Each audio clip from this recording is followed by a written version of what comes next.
আমরা আমাদের সংগঠনের সম্মানীয় জেলা সভাপতি সুবোধচন্দ্র দাস মহাশয় সহ আমরা 5 জন সুবোধদার নেতৃত্বে আমরা আজকে ডেপুটেশনে মিলিত হয়েছিলাম। সেই ডেপুটেশনে যাদের থাকার কথা ডেপুটি সুপারিনটেন্ডিং ইঞ্জিনিয়ার থেকে শুরু করে ডিভিশন 1-এর এক্সিকিউটিভ, মুর্শিদাবাদ ডিভিশনের এক্সিকিউটিভ এবং ইলেকট্রিক্যাল মেকানিক্যালের এক্সিকিউটিভ, তারা সকলেই ছিলেন। দীর্ঘ আলোচনা হয়েছে, আমাদের 12 দফা দাবি নিয়ে আলোচনা হয়েছে। তারা সমস্ত দাবি মেনে নিয়েছেন, কিন্তু তারা আগামী 7 তারিখ পর্যন্ত তারা নিজেরা আরেকবার বসবেন এবং আমাদের সবার উপরে যিনি এসি সাহেব আছেন, তিনি নতুন এসি সাহেব আমাদের জেলার চার্জে আছেন, তিনি 4টে জেলার চার্জে।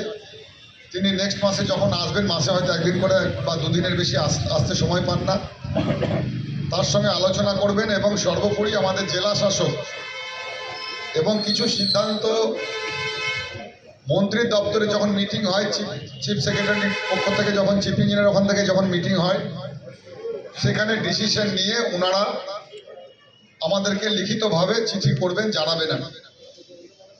এবং আমরা বললাম তাদেরকে, আমরা যেমন আগামীকালকে এই সমস্যাগুলো নিয়ে, সেই সঙ্গে বহরমপুর পৌরসভার কর্মচারীদের সমস্যা নিয়ে আমরা যেমন গত শুক্রবার দিন আমাদের ডেপুটেশন ছিল আমাদের ডিএম সাহেবের কাছে, সেখানে অ্যাডিশনাল ডিস্ট্রিক্ট ম্যাজিস্ট্রেট ডেপুটেশন গ্রহণ করেছেন। আগামীকালকে পৌরসভার স্টাফদের সমস্যা এবং আমাদের এই সমস্যাগুলো নিয়ে আমাদের সম্মানীয় জেলা শাসক রাজস্বী মিত্রের সঙ্গে সাক্ষাৎ করার কথা রয়েছে কালকে আমাদের।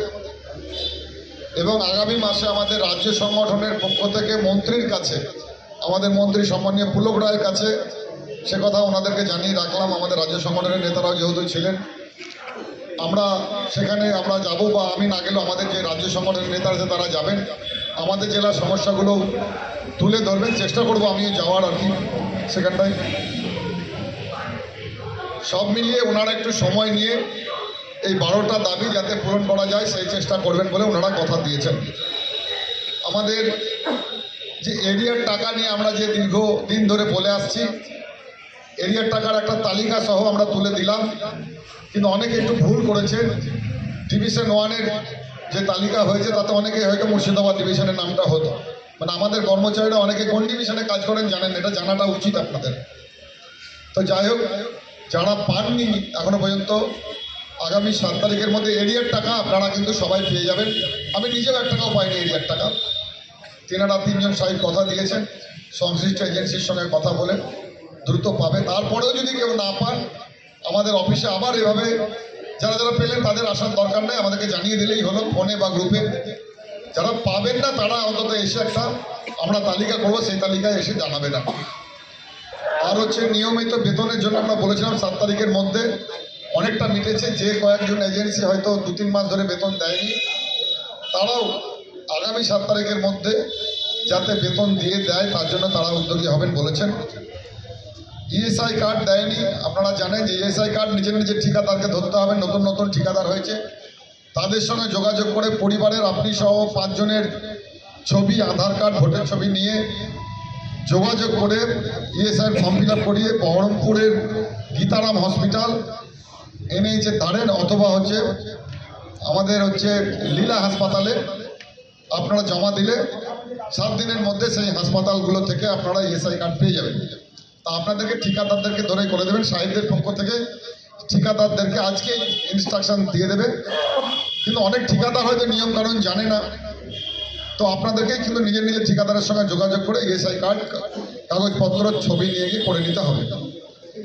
আমরা ইপিএফের টাকা অনেকে কেটে রেখেছে, জমা দেয়নি। আমাদের রাজাদা আছে, আমাদের কাকগ্রামের একজন সিনিয়র দাদা, তার টাকা কেটে রেখেছে, জমা দেয়নি। তো তাদের নামটা আর কি, ঠিকাদারের নামটা আমরা আজকে এখন দিতে পারলাম না। আপনারা ঠিকাদারের নামটা আমাদেরকে লিখিতভাবে দিয়ে যাবেন। সাহেবরা তাদের সঙ্গে কথা বলে তাদের টাকাগুলো যাতে জমা পড়ে, নাহলে 28% ইন্টারেস্ট দিয়ে তাদেরকে টাকা জমা দিতে হবে। আর এই হচ্ছে বিষয়।